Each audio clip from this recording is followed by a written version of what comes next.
təfsir elmi elmlər arasında ən şərafətli bir elmdir. Əgər bir şey üstün tutulursa, təbii ki, onun üstünlüyünə səbəb olan amillər vardır. Təfsir elmi ona görə şərafətli elm sayılır ki, çünki onun içindəki mövzular şərafətlidir. Onun içindəki mövzular əzəmətlidir.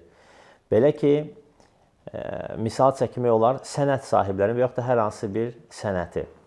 Təsəvvür edin, zərgərlik sənəti ilə dəri aşlamaq sənəti eyni tutula bilər, üstünü yöndən. Əlbəttə ki, zərgərlik sənəti daha üstün sənətdir.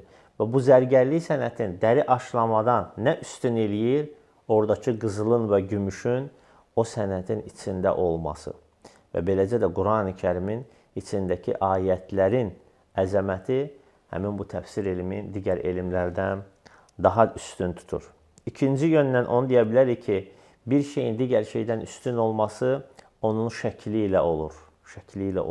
Təsəvvür edin, misal olaraq alimlər çəkirlər ki, qılınc daha gözəl görsənir, yoxsa qandal daha gözəl görsənir.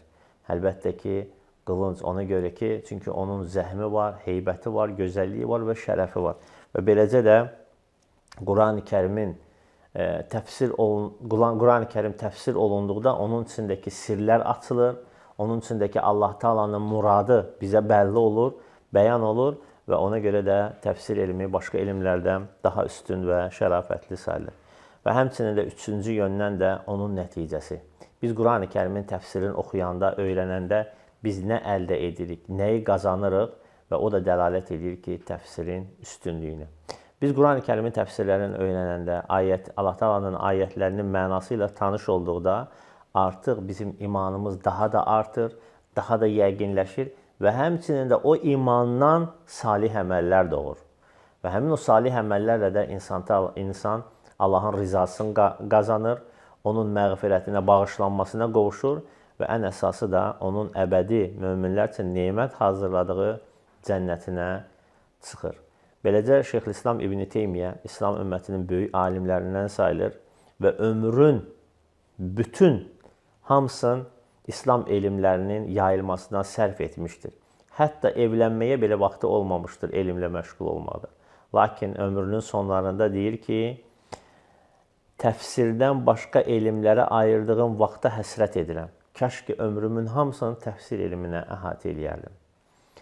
Və ümumiyyətlə, alimlər, təfsir elmi o qədər dəqiq və məsuliyyətli bir elmdir ki, baxırsan ki, böyük alimdir, tanınmış alimdir, lakin ömrünün son hissələrində təfsirlə məşğul olub. Təfsiri ömrünün son hissələrində yazıb. Bu da ona görədir ki, təfsirlə məşğul olan insanda çox böyük bir elmi qaynaqlar olmalıdır. Ərəb dilini bilməlidir mükəmməl şəkildə, ərəblərin adətlərini bilməlidir, onlar hansı sözü hansı yerdə necə işlədirlər, onları bəlağəti bilməlidir və həmçinin hədisin sənədlərini bilməlidir, hədisin dirayətini bilməlidir, rivayətini bilməlidir, yəni onun içindəki mənaları bilməlidir ki, çünki bir çox ayətlər var ki, hədislərlə təfsir olur. Və beləcə bu elmlərin hamısında mütəməkkin olduqdan sonra artıq alim özünü uyğun görür ki, təfsir barədə də nələrisə yazsın.